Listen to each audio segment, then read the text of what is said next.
The Purpose Driven Life, karya Rick Warren, diterjemahkan oleh Paulus Adiwijaya, dibacakan oleh Sonardo Envantius. Hari ke-10. Judul, Inti Penyembahan. Ayat untuk judul, Roma pasal 6 ayat ke-13. Serahkanlah dirimu kepada Allah, dan serahkanlah anggota-anggota tubuhmu kepada Allah, untuk menjadi senjata-senjata kebenaran. Inti penyembahan adalah berserah diri. Berserah diri adalah kata yang tidak populer, yang tidak disukai, hampir seperti kata tunduk. Kata tersebut menyiratkan makna kalah, dan tidak seorang pun ingin menjadi pecundang. Berserah diri menimbulkan gambaran tidak enak, yaitu mengaku kalah dalam pertempuran, kalah dalam suatu permainan, atau menyerah pada musuh yang lebih kuat. Kata tersebut hampir selalu digunakan dalam konteks yang negatif. Para penjahat yang tertangkap menyerahkan diri kepada penguasa. Dalam budaya persaingan zaman ini, kita diajar untuk tidak pernah menyerah dan tidak pernah tunduk. Jadi, kita tidak banyak mendengar tentang menyerah. Jika menang adalah hal yang amat penting, maka menyerah tidaklah terpikirkan. Kita lebih suka berbicara tentang soal menang, berhasil, mengalahkan, menaklukkan, daripada tentang mengalah, tunduk, taat, dan menyerah. Tetapi menyerahkan diri kepada Allah adalah inti penyembahan. Itu merupakan tanggapan wajar terhadap kasih dan belas kasihan Allah yang mengherankan. Kita memberi diri kita kepada Dia, bukan karena takut atau wajib, melainkan di dalam kasih, karena Allah lebih dahulu mengasihi kita. Setelah menggunakan 11 pasal dari kitab Roma untuk menjelaskan tentang kasih karunia Allah yang ajaib kepada kita, Paulus mendorong kita untuk sepenuhnya menyerahkan hidup kita kepada Allah di dalam penyembahan. Karena itu, saudara-saudara, demi kemurahan Allah, aku menasihatkan kamu supaya kamu mempersembahkan tubuhmu sebagai persembahan yang hidup, yang kudus, dan yang berkenan kepada Allah. Itu adalah ibadahmu yang sejati. Ibadah yang sejati, yaitu mendatangkan kesenangan bagi Allah, terjadi bila Anda memberi diri Anda sepenuhnya kepada Allah. Perhatikan kata mempersembahkan dan persembahan dari ayat tersebut. Mempersembahkan diri kepada Allah, itulah yang dimaksud dengan penyembahan. Tindakan berserah diri ini disebut dengan banyak hal. Penyucian, menjadikan Yesus Tuhan Anda, memikul salib Anda, mati bagi diri sendiri, berserah diri kepada Roh Kudus. Yang penting adalah bahwa Anda mengerjakannya, bukan sebutan apa yang Anda gunakan untuknya. Allah menginginkan kehidupan Anda, seluruhnya. 95% tidaklah cukup. Ada 3 penghalang yang merintangi penyerahan diri total kita kepada Allah: ketakutan, keangkuhan, dan kebimbangan. Kita tidak menyadari betapa Allah sangat mengasihi kita. Kita ingin mengendalikan hidup kita sendiri, dan kita salah memahami makna dari berserah diri. Bisakah aku mempercayai Allah? Percaya adalah unsur yang sangat diperlukan untuk berserah diri. Anda tidak akan berserah diri kepada Allah kecuali jika Anda mempercayainya. Tetapi Anda tidak bisa mempercayainya sebelum Anda mengenal Dia dengan lebih baik. Ketakutan menghalangi kita untuk berserah diri, tetapi kasih membuang segala ketakutan. Semakin Anda menyadari betapa besarnya Allah mengasihi Anda, semakin mudah penyerahan diri jadinya. Bagaimana Anda tahu bahwa Allah mengasihi Anda? Dia memberi Anda banyak bukti. Allah berkata, Dia mengasihi Anda. Anda tidak pernah lepas dari pandangannya. Dia peduli terhadap hidup Anda sampai hal yang terkecil. Dia memberi Anda kemampuan untuk menikmati segala macam kesenangan. Dia memiliki rencana-rencana yang baik untuk hidup Anda. Dia mengampuni Anda, dan Dia penuh dengan kasih setia terhadap Anda. Allah mengasihi Anda jauh lebih besar daripada apa yang bisa Anda bayangkan. Pernyataan yang paling hebat tentang kasih Allah kepada Anda ini ialah pengorbanan anak Allah bagi Anda. Akan tetapi, Allah menunjukkan kasih-Nya kepada kita oleh karena Kristus telah mati untuk kita ketika kita masih berdosa. Jika Anda ingin mengetahui betapa berartinya Anda bagi Allah, pandanglah Kristus dengan tangannya yang terentang di kayu salib, yang berkata, "Aku mengasihimu sebesar ini. Aku lebih memilih mati ketimbang hidup tanpamu." Allah bukanlah tukang perintah yang keras atau seorang penggertak yang menggunakan kekuatan dengan kasar, untuk menekan kita agar tunduk. Dia tidak berusaha untuk menghancurkan kehendak kita, tetapi membujuk kita kepada dirinya agar kita bisa mempersembahkan diri kita dengan bebas kepada Dia.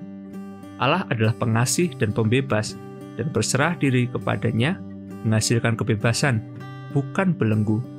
Bila kita sepenuhnya menyerahkan diri kita kepada Yesus, kita menemukan bahwa Dia bukanlah seorang tiran, melainkan seorang penyelamat, bukan seorang bos, melainkan seorang saudara, dan bukan seorang diktator, melainkan seorang sahabat. Mengakui keterbatasan-keterbatasan kita. Penghalang kedua terhadap penyerahan diri total adalah keangkuhan kita. Kita tidak ingin mengakui bahwa kita hanyalah makhluk ciptaan dan tidak berkuasa atas segala sesuatu. Inilah pencobaan tertua. Kamu akan menjadi seperti Allah. Keinginan ini, yakni berkuasa penuh, merupakan penyebab dari begitu banyak tekanan dalam hidup kita. Kehidupan merupakan pergumulan, tetapi apa yang tidak disadari oleh banyak orang adalah bahwa pergumulan kita, seperti Yakub, sebenarnya merupakan pergumulan dengan Allah. Kita ingin menjadi Allah, dan sama sekali tidak mungkin kita akan memenangkan pergumulan itu. A.W. Tozer berkata, alasan mengapa banyak orang tetap bermasalah, tetap mencari, tetap kurang mengalami kemajuan, adalah karena mereka belum sampai pada akhir dari diri mereka sendiri. Kita tetap berupaya memberi perintah-perintah dan mencampuri pekerjaan Tuhan di dalam diri kita. Kita bukanlah Allah dan tidak pernah akan menjadi Allah. Kita adalah manusia. Ketika kita berusaha menjadi Allah, maka kita akhirnya menjadi seperti iblis yang menginginkan hal yang sama. Kita menerima kemanusiaan kita dengan akal, tapi bukan secara emosional. Ketika diperhadapkan dengan keterbatasan-keterbatasan kita bereaksi dengan jengkel, marah, dan sakit hati. Kita ingin menjadi lebih tinggi atau lebih pendek, lebih cerdas, lebih kuat, lebih berbakat, lebih cantik, dan lebih kaya. Kita ingin memiliki semuanya dan melakukan semuanya. Dan kita menjadi kecewa ketika hal tersebut tidak terjadi. Lalu, ketika kita melihat bahwa Allah memberi orang lain ciri-ciri khusus yang tidak kita miliki, kita menanggapi dengan iri hati, cemburu, dan mengasihani diri sendiri. Apa arti berserah diri? Menyerahkan diri kepada Allah bukan berarti pasrah secara pasif, fatalisme, atau dalih untuk bermalas-malasan. Berserah diri bukanlah menerima status quo. Berserah diri bisa berarti benar-benar kebalikannya, mengorbankan kehidupan Anda atau menderita demi mengubah apa yang perlu diubah. Allah seringkali memanggil orang-orang yang menyerahkan diri untuk melakukan pertemuan bagi Dia. Berserah diri bukanlah tindakan bagi pengecut atau orang yang direndahkan seperti keset pintu. Selain itu, berserah diri tidak berarti meninggalkan cara berpikir rasional. Allah tidak akan menyia-nyiakan pikiran yang Dia berikan kepada Anda. Allah tidak ingin robot-robot yang melayaninya. Berserah diri bukan berarti menekan kepribadian Anda. Allah ingin memakai kepribadian Anda yang unik, dan bukannya menekannya.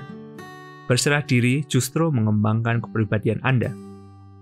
C.S. Lewis mengamati, semakin kita membiarkan Allah menguasai kita, semakin kita menjadi benar-benar seperti diri kita, karena Dia yang menjadikan kita. Dia menciptakan segala perbedaan antara Anda dan saya seperti yang direncanakan. Ketika saya berpaling kepada Kristus, ketika saya menyerahkan diri saya kepada kepribadiannya lah, saya untuk pertama kalinya mulai memiliki kepribadian saya yang sesungguhnya. Berserah diri paling baik ditunjukkan di dalam ketaatan. Anda berkata, "Ya Tuhan," untuk apapun yang Dia minta dari Anda. Berkata, "Tidak Tuhan," berarti berbicara menentang. Anda tidak dapat menyebut Yesus Tuhan Anda bila Anda menolak menaatinya. Setelah semalaman gagal memperoleh ikan, Simon memberi contoh penyerahan diri ketika Yesus menyuruhnya untuk mencoba kembali. "Guru, telah sepanjang malam kami bekerja keras dan kami tidak menangkap apa-apa. Tetapi karena Engkau menyuruhnya, aku akan menebarkan jala juga." Orang-orang yang berserah diri menaati firman Tuhan, meskipun firman itu tidak masuk akal. Aspek lain dari kehidupan yang penuh berserah diri adalah percaya. Abraham mengikuti pimpinan Allah tanpa tahu kemana ia akan membawanya. Hana menanti waktu penggenapan Allah tanpa tahu kapan. Maria menantikan mukjizat tanpa tahu bagaimana. Yusuf mempercayai tujuan Allah tanpa mengetahui mengapa situasi terjadi seperti itu. Masing-masing orang ini sepenuhnya berserah diri kepada Allah. Ketahuilah bahwa Anda berserah diri kepada Allah bila Anda bersandar kepada Allah untuk membuat hal-hal berhasil dan bukannya mencoba memanipulasi orang lain, mendesakkan agenda Anda, dan mengendalikan situasi. Anda melepaskannya dan membiarkan Allah bekerja. Anda tidak harus selalu yang dalam tanda kutip berkuasa. Alkitab berkata, serahkanlah dirimu kepada Tuhan dan nantikanlah Dia dengan sabar. Sebaliknya, daripada lebih keras berusaha, Anda seharusnya lebih percaya. Ketahuilah juga bahwa Anda berserah diri bila Anda tidak bereaksi terhadap kritikan dan buru-buru membela diri. Hati yang berserah terlihat dengan sangat baik di dalam hubungan. Anda tidak mengendalikan orang lain, Anda tidak menuntut hak-hak Anda, dan Anda tidak melayani diri sendiri bila Anda berserah.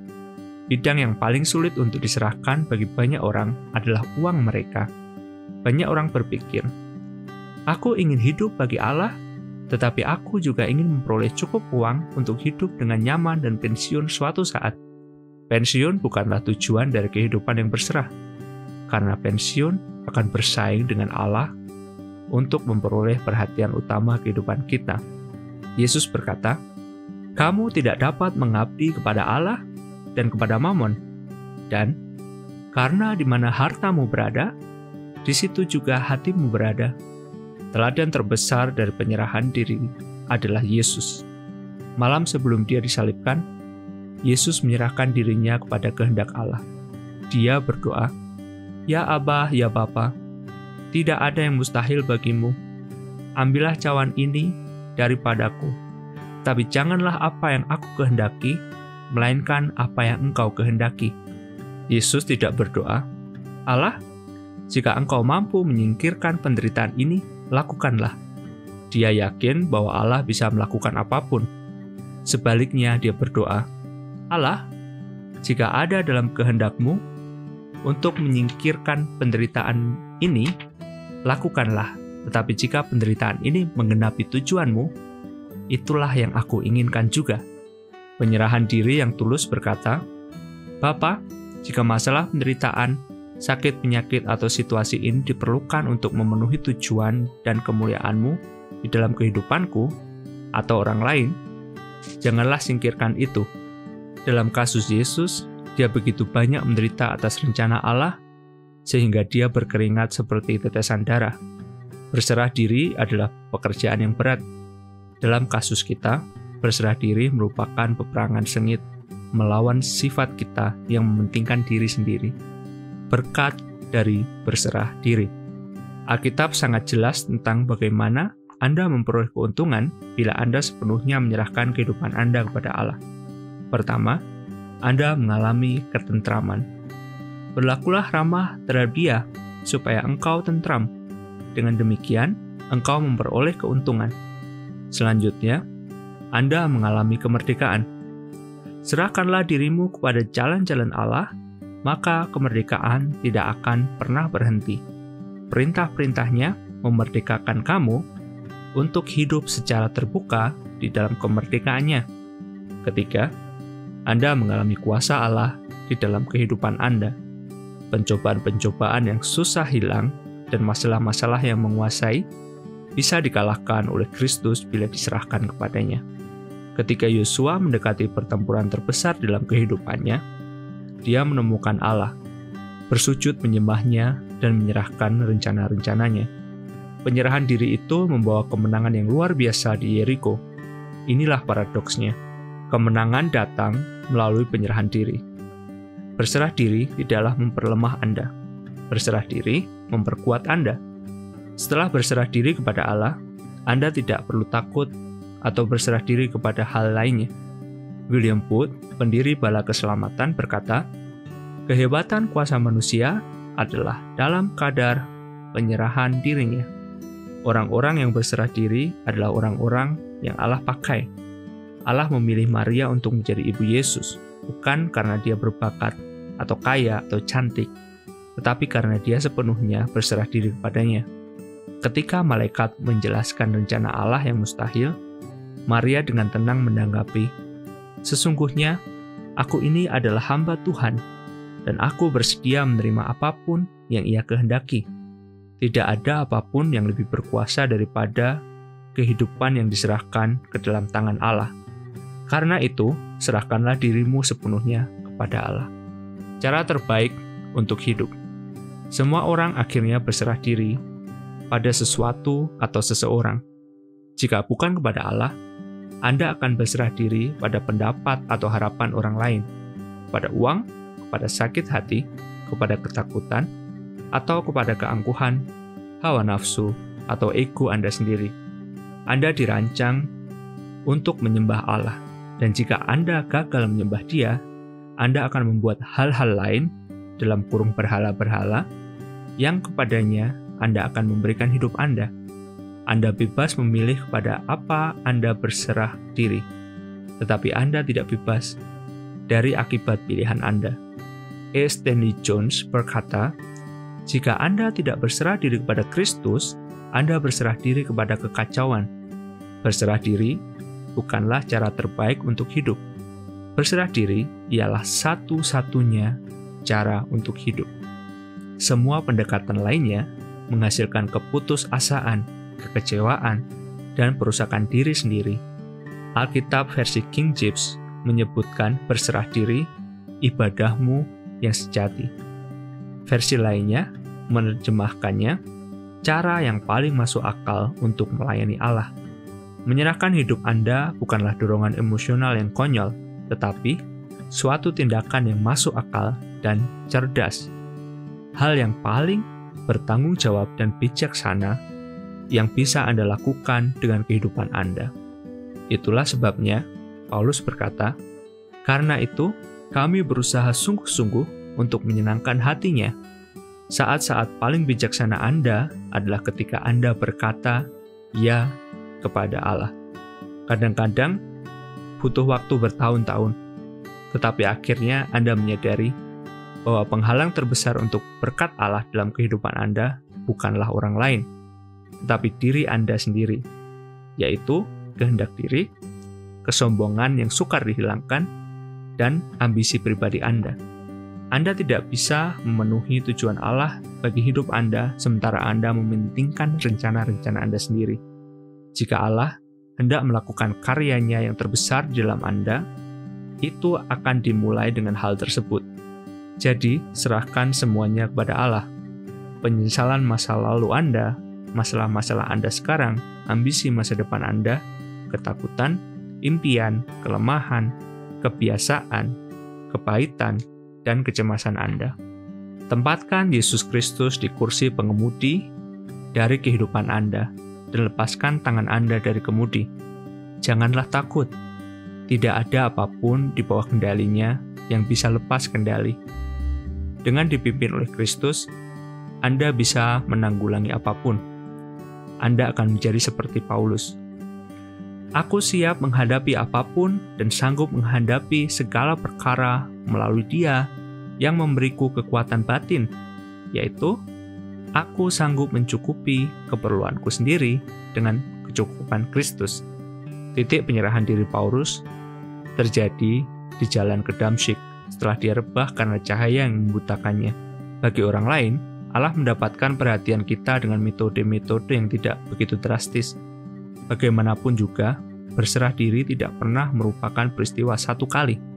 Paulus berkata, "Tiap-tiap hari aku berhadapan dengan maut." Ada saat penyerahan diri, dan ada praktik penyerahan diri, yang berlangsung saat demi saat dan sepanjang hidup. Yang menjadi persoalan dengan kurban yang hidup adalah bahwa kurban itu bisa bergerak keluar dari mezbah. Karena itu, Anda mungkin harus menyerahkan kembali kehidupan Anda 50 kali sehari. Anda harus menjadikannya kebiasaan harian. Yesus berkata, "Setiap orang yang mau mengikut aku, ia harus meninggalkan hal-hal yang ia inginkan. ia harus bersedia menyerahkan hidupnya setiap hari untuk mengikuti aku. Baiklah, saya memperingatkan Anda.